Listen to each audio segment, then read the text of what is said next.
embattled Congressman Matt Gaetz. Matt Gaetz was one of the very few members in the entire Congress who bothered to stand up against permanent Washington on behalf of his constituents. Matt Gaetz right now, he's a problem for the Democratic Party, and he can cause a lot of hiccups in passing of laws. So we're going to keep running those stories to keep hurting him. If you stand for the flag and kneel in prayer, if you want to build America up and not burn her to the ground, then welcome, my fellow patriots. You are in the right place. This is the movement for you.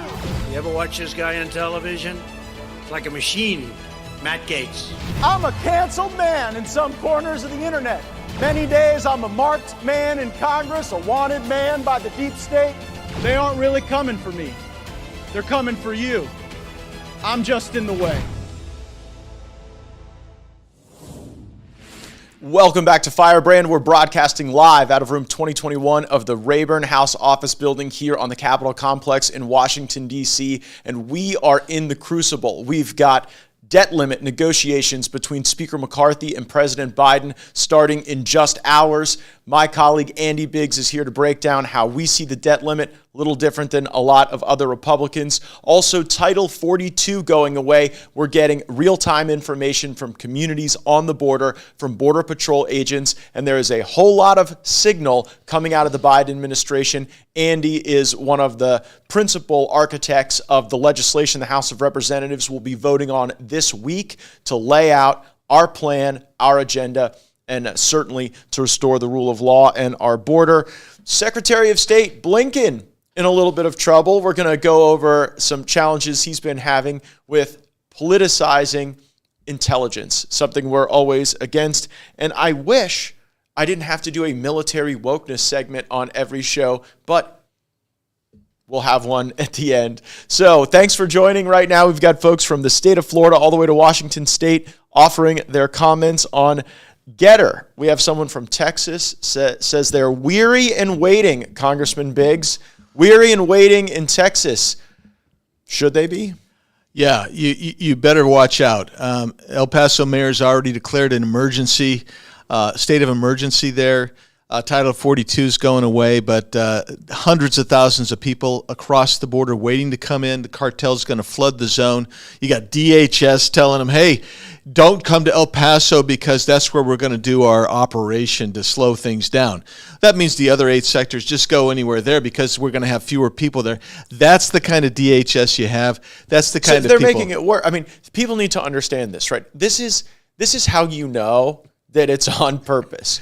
There are 9 sectors on the border. Congressman Biggs represents Arizona. He's regularly brought members of Congress, offered to both parties, but only Republicans take him up on it usually. Go down to the border, see these 9 sectors. So what has the Biden administration done? They are surging force protection in just one of the 9, and you're getting feedback from folks in these other 8 sectors saying, you know what, I wish they wouldn't have done anything, because what they've done is they've gaslit a yellow brick road for the cartels to do their worst. Yeah, that's exactly right. Look, even the Border Patrol Agents Union knows this and has come out condemning Mayorkas for broadcasting to the cartels. This is essentially the safe havens are everywhere else on the border. It's absolutely ludicrous. And you know what? When you're in Texas, if you're in El Paso, they already declared a state of emergency. It's going to get overrun, but there's going to be a lot of federal assets there. But not so much if you're in Yuma, Arizona, or in Naco, or Douglas, or if you're in McAllen, or if you're in even San Diego. That's what you got. Yeah, a lot of questions about what the state of Arizona is doing. David on Facebook wants to know, can the state of Arizona do anything to prepare for this tidal wave? Yeah, absolutely, except for we have a bad governor who is not only not prepared for the tidal wave, she's facilitated. Remember, Matt, you've been down there. You've seen the cargo containers used as fence. She had those taken down. So she's actually tearing down wall structure. Yeah, I mean, not the wall like we typically think, but a physical barrier that was actually putting some downward pressure on the flow. She went and ripped it up. Yeah, she took it out. She also got rid of the DPS border, whatever they called their border security unit, task force is what they called it. They got rid of the border task force. She's basically done everything she can to make Arizona less secure. Jeez. Well, I was on Newsmax, the Right Squad, a new program they have at 9 o'clock, and Democrat political consultant Jason Nichols says the border's closed. Play the clip. So I think it's interesting. We do have an issue on our border. There's no question about that. But we need to be honest about what's actually happening right now. As Title 42, which was a public health determination that was supposed to protect, us during the COVID issue that we were having, and that was a global issue. Right now, the border is basically closed. You cannot get in right now. You cannot get in. Should we bring Jason or our lying eyes? What they've done is, if you'll let me finish before interrupting. What they've done is they've created this app where you can apply to get in, and you must look for asylum in countries before you actually get to the United States. So that is actually the policy that's going on. If you cross the border, there are going to be actual consequences, criminal consequences for crossing the border, and those are the rules that are going to come. Hanging out with Mayorkas. I mean, come on, we know the border's not closed. This is not a problem that we're unable to solve. There is no plan to deport the people with active deportation orders. Why don't you guys and the administration and the security? Where's the immigration reform, man? I'm for any immigration that doesn't have amnesty salted into it. That's why. By the way, well, hold on. We have our bill that is up this month. In the coming weeks, we'll pass it out of the House of Representatives without amnesty. Sorry for the crosstalk there. We're still getting our rhythm down. But Andy, shouldn't we be happy the border's been secured by an app? Yeah, I mean, what a crock. It's like saying we're sending 1,500 soldiers down. So you got these two narrative changers that they hope will change the narrative. The app, just so you know, it's basically a pre-registration to be released more efficiently, more quickly into the United States. And it's applying primarily to 4 countries that they're going to give 30,000 paroles every month to in violation of our law. That's what they're going to do, and those people are going to get a piece of paper. They're going to be expedited release into the country. They're going to have 2 years to work with this document. That ain't securing the border. That's providing the incentive for more people to come. Yeah, I wonder what the terms of service will be on the app, because maybe that'll mean more to people than the fact that they're breaking our law. They are committing the criminal offense of unlawful entry when they come here. But those are the discussions we are having in Washington. We have a plan. The Democrats' plan is to use an app as really a ticket master into the country. But I do want to get to the Republican plan. One of the key features is E-Verify. Congressman Biggs recently in the House Judiciary Committee spoke to that. Take a listen. We've had E-Verify for every employer in the state since December 31st, 2007. 16 years. And you know what? Arizona's had one of the most vibrant, healthy economies in the country. 90% of the leafy green vegetables that you eat for 7 months out of the year come from Yuma County, Arizona. And the growers who were scared to death that E-Verify was going to emasculate their ability to make a profit and survive now deal quite comfortably with E-Verify. Because to actually run someone through an E-Verify system is a matter of seconds. The bottom line is the E-Verify program in Arizona works. Our economy has not folded. We've managed to continue to have a very huge impact on America's leafy greens. You eat a salad, a mixed green salad, for 7-8 months out of the year, it's coming from Arizona. E-Verify is a unidirectional issue. There's not a single jurisdiction that has adopted E-Verify and then subsequently repealed it, because as Congressman Biggs just pointed out there, it works. Got a question from Getter, a question about how much big business is paying to try to block some of the immigration enforcement and border security measures that you and I support. Well, I'm not seeing any direct, but what I would tell you is you've got groups and organizations that want to affect E-Verify, for instance. They want to affect cheap labor. So they want the cheap labor. They want the cheap labor. Yeah, there are groups in Washington that are set up as these white hat pro-business groups, when in reality, what they really want is to drive down wages and have people in our country illegally. Yeah, that's exactly right. And that's where we're seeing it. We're not seeing direct, but you'll see it look at your representative in Congress. Check out who's donating to him, because that might give you an indication. Always follow the money. And they're attacking this bill. And by the way, they're attacking the E-Verify portion of our bill as you and I sit here having this discussion today. Yeah, well, I'm glad you defended it. You laid out the case where even the growers, the farmers who are typically put out as the great opponents to E-Verify, you were pointing out how many had thrived. And when you and I met with growers in Yuma, Arizona, they weren't worried about E-Verify. They were worried about the contamination to their fields. That was the real loss to them. Now, there is a libertarian critique of the E-Verify system. We've heard our colleague Thomas Massey recently put out that he's not going to be supportive of the overall bill if it includes E-Verify. How would you respond to that criticism that government list building is bad? I don't disagree with his notion. And in fact, I was skeptical of that in Arizona when it first came about, because I was a policymaker then. But I will just tell you, at some point you have to have the rule of law enforced. And when you don't have the rule of law, you cannot have freedom. You can't have a libertarian point of view.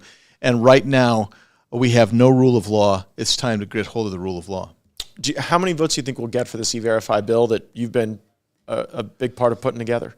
Or not just the E-Verify, the whole border security package. Well, the whole border security package, it's going to be probably about 218. I think it's going to be right at the cusp, 218, 219. Right there. I do. I'll be voting for it. So will you. H.R. 2 coming out of the House of Representatives this week. Andy Biggs, one of the principal architects. But, I got a call yesterday from our colleague Marjorie Taylor Greene, and she was so mad about these waves of people that are lining up to come in the country.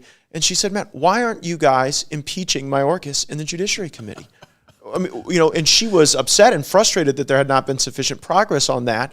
And I had to tell her quite candidly that I don't think we have the votes in the Judiciary Committee to pass an impeachment. Do you read it differently? I mean, you have called for the impeachment of Mayorkas. You've worked to build a political coalition, but it's certainly not a majority in the House of Representatives right now. Might not even be a majority on the Judiciary Committee. It's not a majority in the Judiciary Committee. It's a majority of Republicans, but that keeps us a plurality.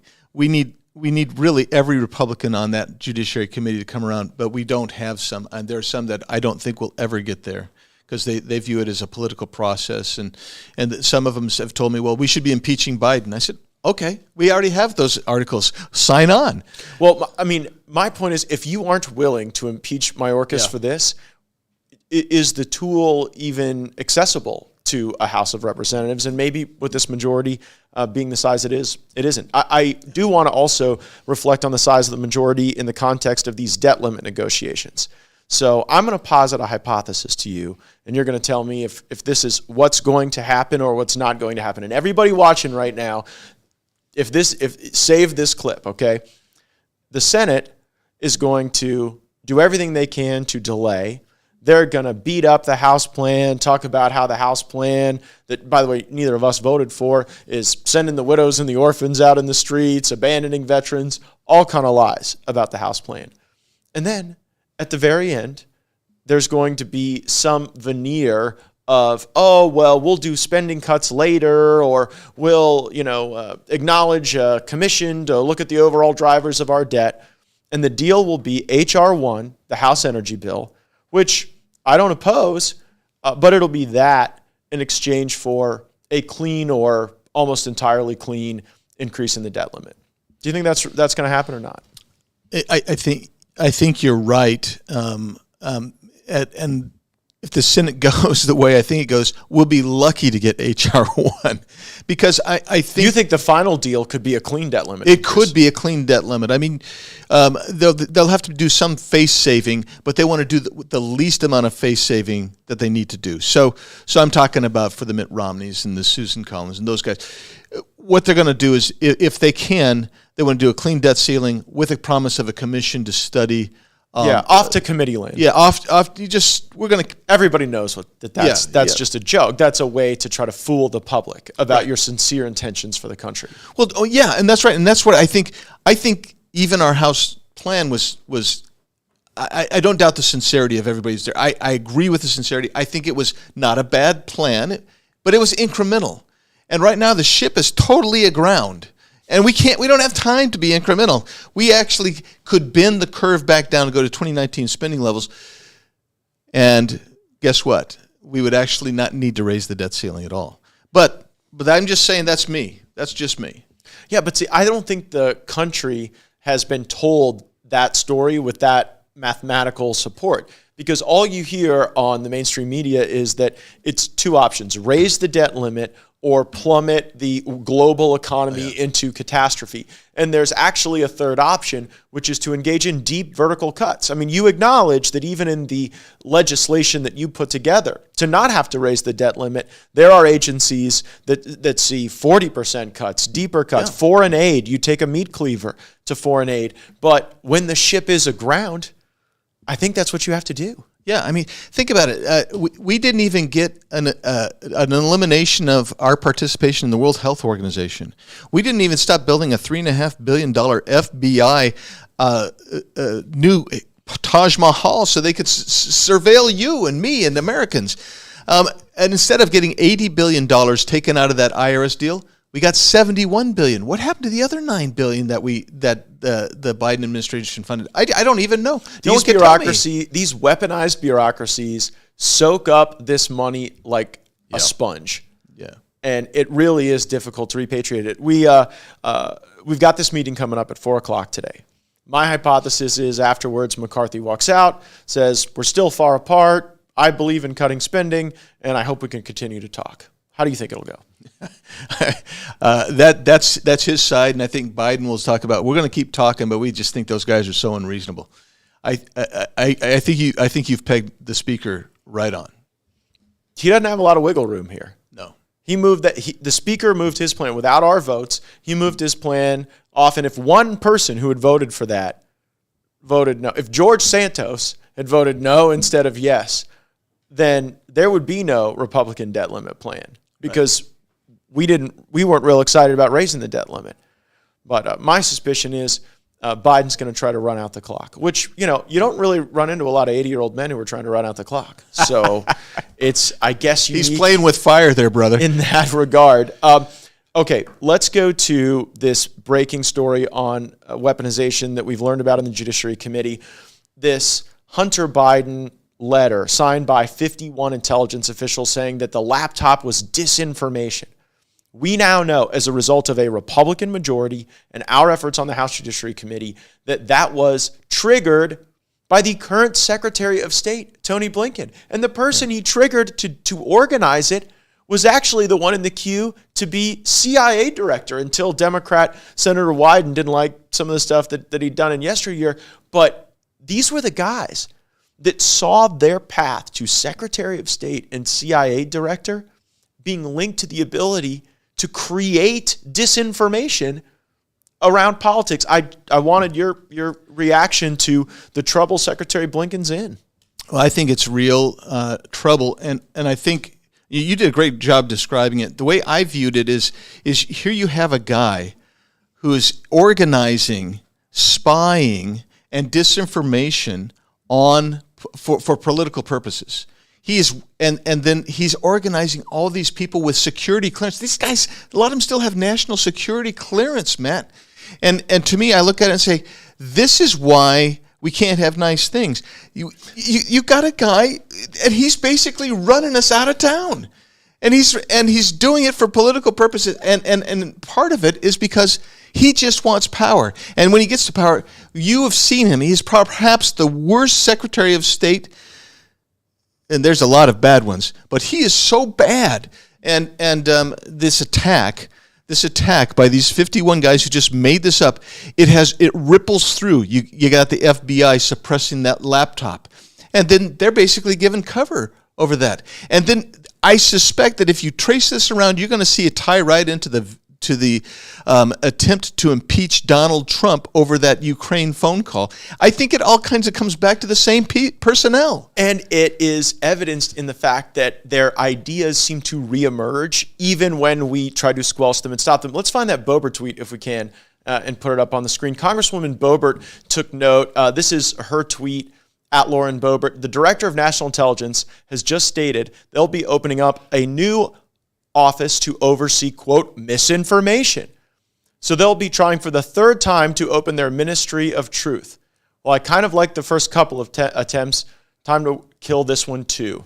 Or she said she killed the first couple of attempts, so wants to kill this one too. So we would certainly agree with Congresswoman Boebert, but she is highlighting the fact that even when you kill the Ministry of Truth at the Department of Homeland Security, then the Director of National Intelligence tries to reincarnate the enterprise. Yeah, this is so Orwellian. I mean, you're just continually fighting the same fight. It's a Sisyphean type of effort. We're rolling the rock up, and it keeps rolling back down on us. And that tells me it's time to blow some of this stuff up. Which goes back to the debt limit, because guess what? Guess what? Raising the debt limit is the fuel that propels all of this. Right. It really is. Yes. Well, look, you and I have a mutual friend here. I love this guy, but he's always saying we need to stop funding the people who are trying to destroy the country. Well, you know how you do that? You don't give them $1.5 trillion debt ceiling increase. You just say, no, we're going to go back to spending within our means. And then we're going to just get rid of programs, eliminate agencies. There's 1,200 agencies, programs, departments that we haven't even authorized that are receiving $500 billion a year, Matt. That is insane. Andy Biggs represents Arizona's 4th district? Fifth. 5th district. Honored to have him here. Also a musician, and so I did want your take. Ed Sheeran gets a big win in court. Turns out the terrific song Thinking Out Loud is not a ripoff of Marvin Gaye, Let's Get It On. Your take. Yeah, I thought that was the right verdict. I was following that. You got 4 chords. Each song is a 4-chord song, although Ed also has a chorus in his. The second chord of both I thought was significantly different, not to get into the music theory, but I just think you can't copyright a chord progression. Otherwise, everything's going to be derivative. And quite frankly... Wait till AI is... Oh, yeah. Wait till AI can go and align all the chord progressions, and then the AI legal tools go and secure intellectual property rights over it. Exactly. There'll be nothing left for the humans. Well, and we're fast approaching that. I don't know if you've seen this. There are a lot of AI songs that are being developed right now. If we have to submit to our robot overlords, I hope they at least play us good music on the way. I have got a bone to pick with the 5. The 5 covered legislation that I've introduced with Congresswoman Alexandria Ocasio-Cortez to stop members of Congress from trading individual stocks, and see the bizarre way they discussed it. Play the clip. I smell a romantic comedy. Ooh. A beautiful left-wing communist in Congress, a dashing right-wing male fresh off a wrongful accusation of sexual misconduct. They come together to fight one of the most corrupt practices in politics, and they fall in love. They can't help themselves. She's got a French poodle. He's got a strange hairline, but somehow they're going to make it work. And then they're going to leave politics and start their own business. It'll be like a bakery, a vegan bakery for pets. He's happily married. A vegan bakery. No, he's going to leave her. No, he's not. Ginger's not married. He's married. He's married. Don't ruin this. And she's engaged. Dude, this is not the worst scandal. The real scandal is caused by politicians who vote for increased spending and increased printing of money, which is their method of self-preservation, which leads to inflation, which is a tax expanding the money supply, which makes each single dollar worth less. So we all get screwed because the prices go up instead of down. So it's a double whammy in a capitalist society. This shouldn't happen. You shouldn't have massive government spending. So that's everybody is guilty. Every time they vote for spending or vote for printing money, they create more inflation. That's a huge. What am I doing? I don't know. But in this story, can I marry them? Yes, you will be married. We'll all do cameos. Well, I feel bad. We have the #1 show. We should be doing cameos. That is, in fact, the #1 show in all of television. And I want to thank Jesse Waters at the outset for noting that I am happily married, and Jesse knows that because he was actually there with his lovely wife, Emma, on Ginger and my 3rd date. So just as we were getting to know one another and falling in love, Jesse was there bearing witness. So I'm glad he had my back in that endeavor. And it does seem a little childish to me that the media always has to over-sexualize everything that AOC is involved with. They wouldn't do that to men. And two people can engage in serious legislation that's not renaming some post office, but trying to make our Congress more honest and more ethical without that type of, I think, very childish and immature commentary. And then Judge Jeanine, who starts out saying, I am happily married. Judge Jeanine, who was sitting at my table at Mar-a-Lago the night I proposed to my wife, by the end of the Greg Gutfeld rant, she's bailed and she's wanting to be the officiant for me in AOC. So shame on you, Judge Jeanine. You know better than that. You were there for my engagement. You actually took the first picture of me and my then fiance, now wife. So be better. Or as our lovely former First Lady would say, be best. I also wanted to deal with a military wokeness matter that emerged for us.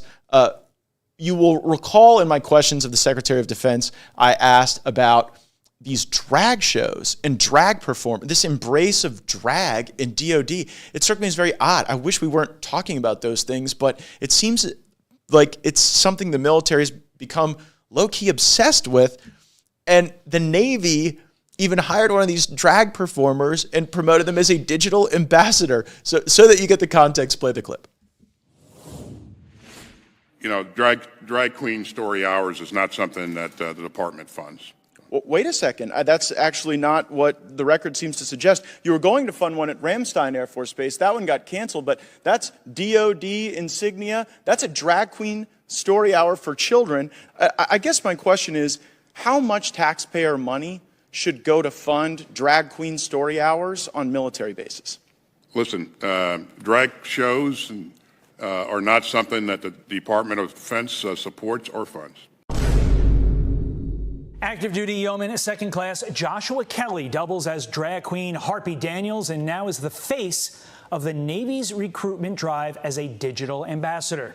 I have a lot of sailors on here, including high-ranking people, including chiefs and people who are within the DoD and DON who do follow me. So at this point, I'm going to call you out. Because I'm not here with the harassment. I'm not here with the BS. I've already let my command know who you are. Anybody who decides to harass me online, I let them know. Do it. I just showed you the evidence. Why are they happening? I will say again, this is not something that we support or fund. Can we skip to the good part?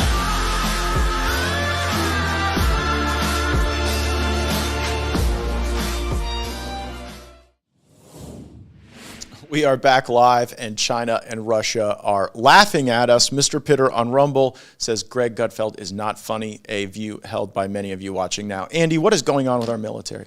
Our military has been taken over by some of the wokest incompetence I've seen in the history of the United States. You got Milley, you got Austin. These are the same guys who orchestrated the failed Afghanistan retreat, but they're also imposing this woke standard. They've also tried to impose ESG and DEI on military contractors. You cannot say that the left hasn't taken over every institution when you see how much they've taken over the military. And you're right. All you have to do is compare a recruiting ad of Russia. Just take a look what they do, how they recruit. Take a look at a recruiting ad in China and compare it to what you just saw. And say, oh, yeah, they're the real world, we're not. And that's the problem that we have is the whole Biden regime on every issue, they're in some la-la land, while the rest of the real world has to deal with the fallout from that because there are real people, real bad actors, there are real adversaries, real opponents, and we're not prepared for them, whether it's a narco-terrorist cartel or it's a China or it's Russia or any other potential adversary. A lot going on right now, from the debt limit to the border to the military. We will bring you all that information here on Firebrand. Make sure you're subscribed, have the little bell clicked with your notifications turned on. And if you're one of our tens of thousands of listeners on our audio platforms, take this time, give us a 5-star rating, leave us a note, let us know what you'd like to hear. Thanks so much for joining me, Congressman Biggs. You do a great job representing Arizona. Proud to call you my friend. Yeah, you're my good buddy too. Thanks, Matt. Roll the credits.